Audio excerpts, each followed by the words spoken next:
Well, so I have my guest for the morning. George Low is a member of parliament for North Dying. He's also a legal practitioner. And I have here with me member of parliament for Ayawaso West Wuogon constituency. And Emmanuel Tremantin Ejakon is here. He was a former chief executive for the FDA. I used to give him a lot of interviews then. Very calm man. Still, only that in the strife of politics has made him a lot more agitated than many of the times when he's talking on issues of passion. Thanks for joining me, sir. Thank you for having me. That was no mischief, it's the truth. Oh.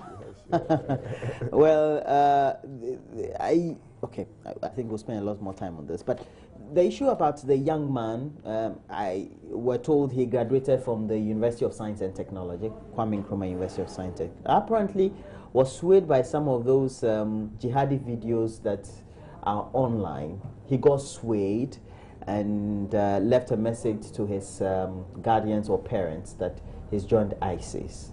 Now we're being told that Ghana could be fettering grounds that could be recruiting young people for, so to speak, jihadi tendencies, ISIS, and especially when we have Boko Haram operating in northern part of Nigeria, we should be worried, shouldn't we, George?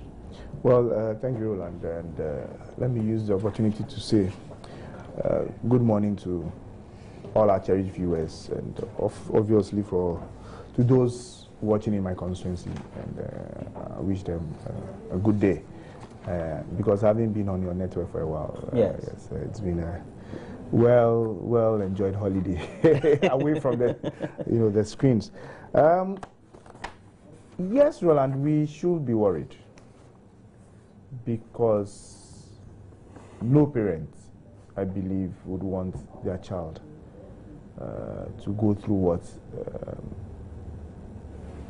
we are going through now, where we have spent money educating your child into the university. You have high hopes for him, only to get a message from him that he's going to join ISIS, which we all know or have heard that, to be a terrorist organization. So yes, we need to be worried. I mean, it could be any person. Not necessarily because even Boko Haram is close or nearby, but because you find it difficult to understand how people are swayed to join these organizations. Looking at some of the gory pictures you see on social network and things like that, kind of things that they do. But it's amazing that people will leave the United States of America, people will leave places that others strive to go and join terrorist organizations.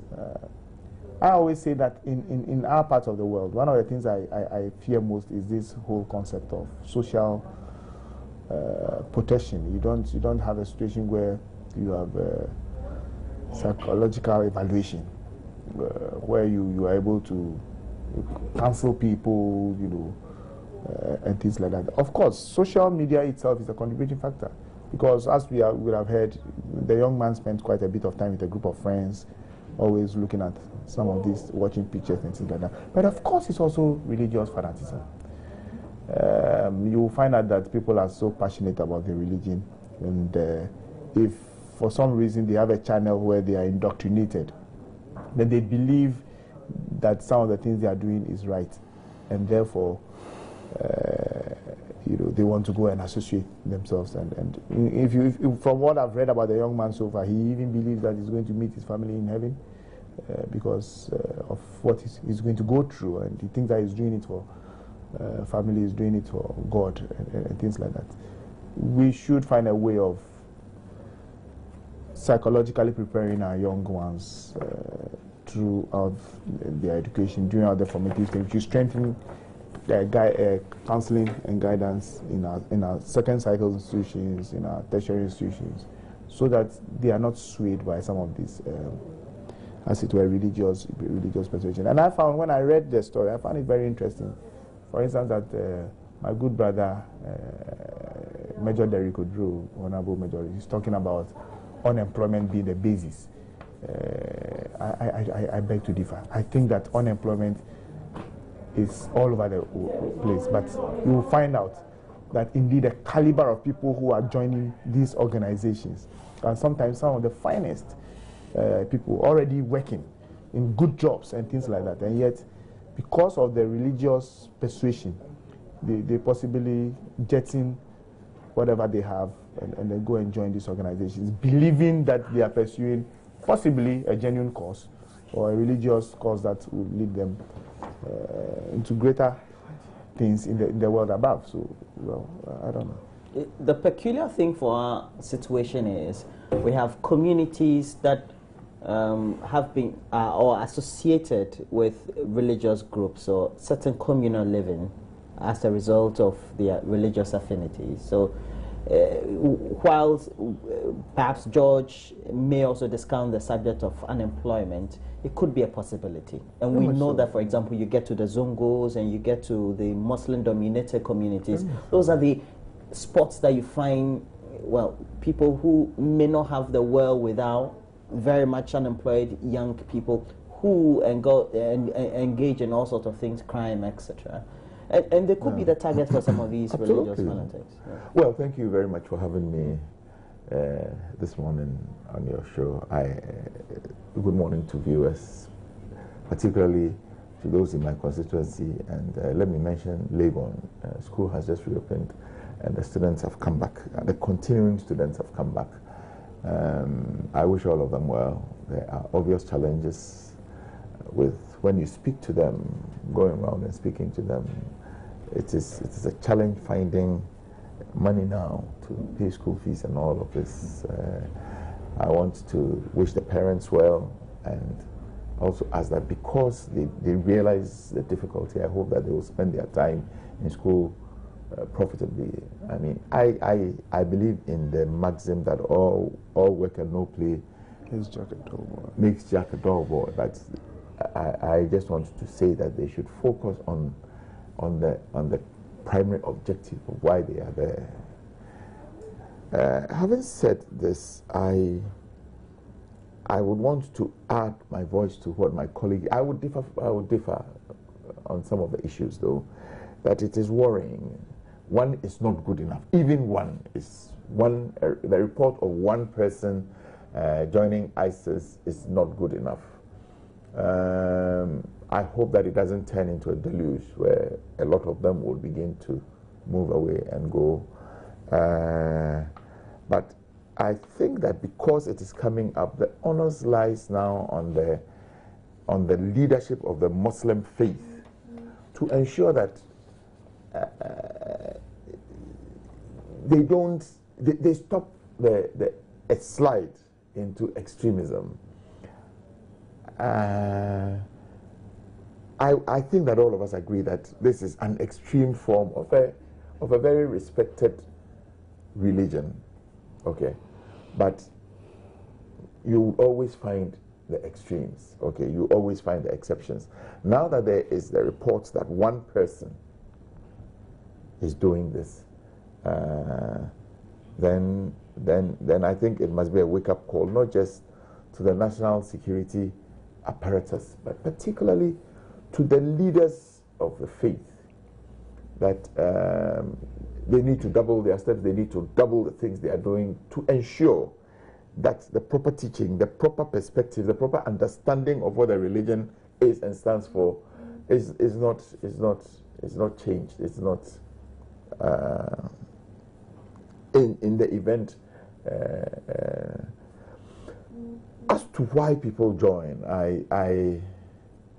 I think that all the people who do this, they will tell you that the jihadist mentality is we do it for God, but in doing it for God, we will get a reward in heaven. We will marry 7 virgins. We will get this. We will get this.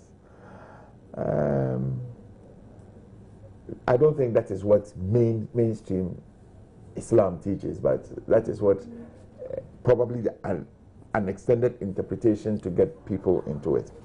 But where I differ fundamentally with my colleague is that I think that worldwide it has been found, whether it is Islam extremism or any form of extremism, one of the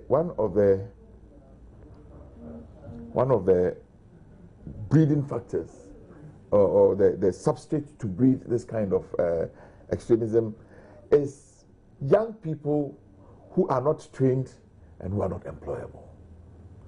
They sit with no hope, with no future, because they have no training, they have very little education, they have no training, they can't apply themselves to anything.